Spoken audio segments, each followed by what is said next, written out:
ಮಾಡ್ರಿ. ಇದನ್ನು ಗಣಿತ ಒಂದು ಸ್ವಲ್ಪ ವಿಚಾರ ಮಾಡೋದದ. ಇದು ಮಿಶ್ರ ಲೋಹದಲ್ಲಿ ತಾಮ್ರ ಮತ್ತು ಸತುವಿನ ಅನುಪಾತ 5:3 ಇದೆ. ತಾಮ್ರ 5 ಅದ, ಸತು 3 ಅದ. ನೋಡ್ರಿ ಎಷ್ಟು ವಿಚಾರ ಮಾಡೋ ಲೆಕ್ಕ ಇರ್ತಾವ.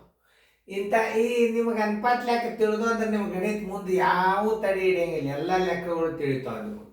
ತಿಳಿತಲ್ಲ? ಹಾಂ. ಸತುವಿನ ತೂಕ ಕಂಡು ಹಿಡಿಬೇಕಾದ್ರೆ ವಿಡಿಯೋ ಆನ್ ಮಾಡ್ರಿ. ಎಲ್ಲರೂ ಬೋರ್ಡ್ ಕಡೆ ನೋಡ್ರಿ. ಮಿಶ್ರಲೋಹ ಕೊಟ್ಟಿಲ್ಲ.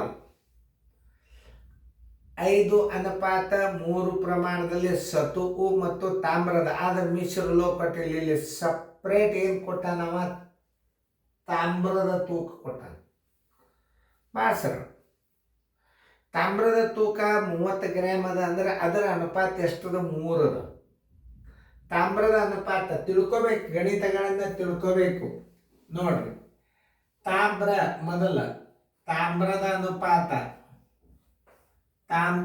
ಅನುಪಾತ ಬರೋಬ್ಬರಿ. ಇದನ್ನು ಬಹಳ ಇಂಪಾರ್ಟೆಂಟ್. ಇದು ತಾಮ್ರ ಅನುಪಾತ ಬರೋಬ್ಬರಿ ಎಷ್ಟದ? 5. ಆಮೇಲೆ ಸತುವಿನ ಅನುಪಾತ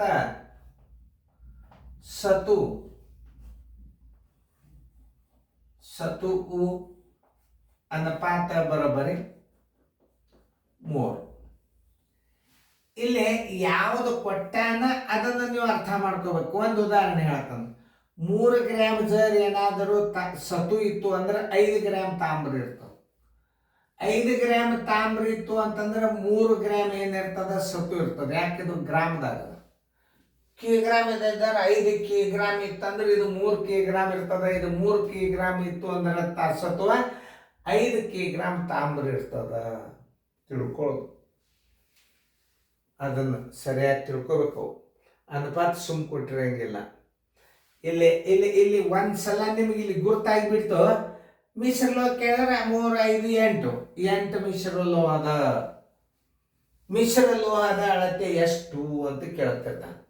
ಅವಾಗ ನಾವು ಏನು ಕೊಟ್ಟಾನ ನೋಡ್ರಿ, 3 ಎದರದ ಕೊಟ್ಟಾನ? ತಾಮ್ರದ ಕೊಟ್ಟಾನ ಅಂದ್ರೆ 5 ಅನುಪಾತಕ್ಕೆ ಸಮ ಆಗ್ತದ. ತಾಮ್ರ 5 ಅನುಪಾತಕ್ಕೆ ಎಷ್ಟಾಯ್ತು? 30 ಗ್ರಾಮ್ ಆಗ್ತದೆ.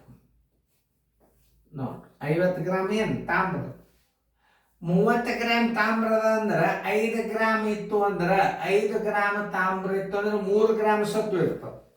30 ಗ್ರಾಮ್ ತಾಮ್ರ ಇತ್ತಂದ್ರೆ ಸತ್ತು ಎಷ್ಟಿರ್ತದೆ? ಅನುಪಾತ ಲೆಕ್ಕಗಳನ್ನು ಭಾಳ ಸರಿಯಾಗಿ ಅರ್ಥ ಮಾಡ್ಕೋಬೇಕು. ಏನ್ ಕೇಳನವ?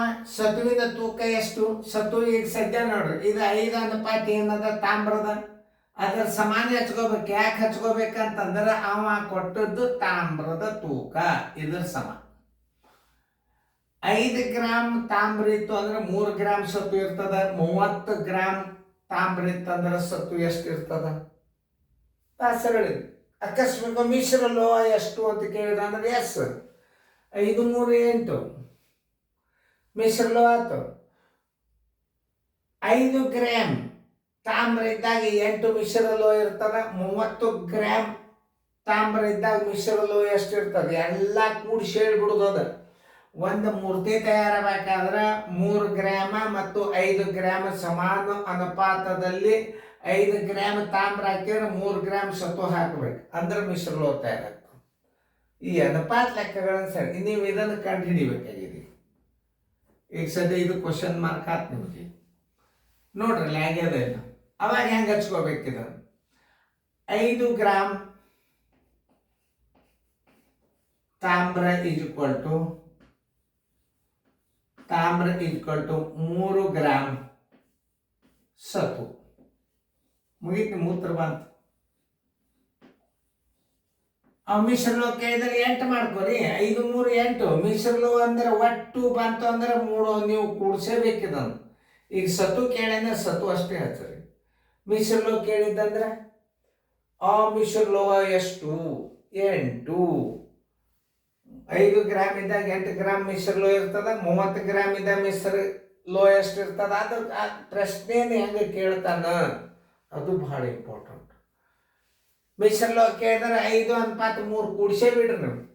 ಸಪ್ರೇಟ್ ಕೇಳ್ಯಾನ 5 ಗ್ರಾಮ್ ತಾಮ್ರ ಇರ್ತದ, 3 ಗ್ರಾಮ್ ಸತು ಇರ್ತದ.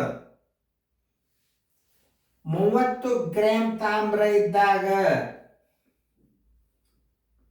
ಸತು ಎಷ್ಟಿರ್ತದ? ಏನು ಭಾಳ ಸರಳ.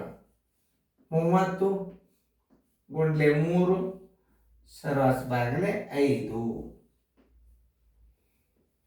5 ಒಂದಲೆ 5 6 6 3 18 ಗ್ರಾಮ್ ಏನು ಸತು. Answer is equal to 18 gram ಸತು.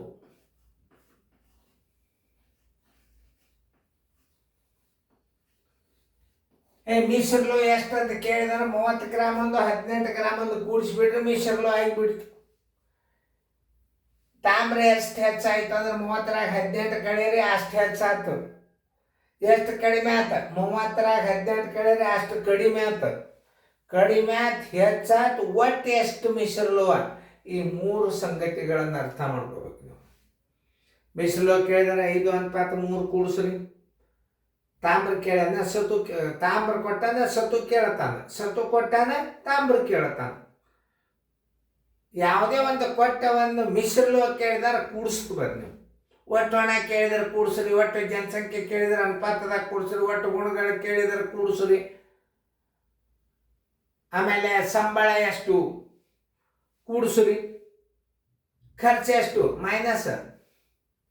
ಅಂಥ ಸಂದರ್ಭದಾಗ ಬಂದಾಗ ನಿಮ್ಮ ಗಣಿತಗಳನ್ನು ಅನುಪಾತಗಳನ್ನು ಭಾಳ ಸರಿಯಾಗಿ ಅರ್ಥ ಮಾಡ್ಕೋಬೇಕು. ಹೇಳ ಏನು ಭಾಳ ಬೇರೆ ಅಲ್ಲ, ಕೂಡ್ಸೋದು ಗುಣಾಕಾರ ಕಳಿದಿಷ್ಟೇ ಅದು.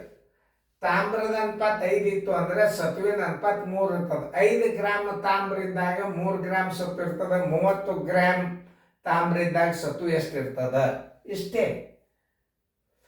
ಈ ಗಣಿತಗಳನ್ನ ರಿಪೀಟ್ ನೋಡುವುದರಿಂದ ನಿಮಗೆ ಹೆಚ್ಚು ನಾಲೆಜ್ ಆಗ್ತದೆ. ತಿಳಿತಲ್ಲ? ನಾ ಅವ್ರಿಗೆ ಕಟ್ತಾ ನಂಗೆ ಕಾಣಿಸ್ಲಿ ಅಂತ ಹೇಗೆ ಗಜ್ಜಿ ಬಿಜ್ಜಿ ಮಾಡಿಬಿಟ್ರೆ ಆಯ್ತಾ ಸರಿ ಆಯ್ತು.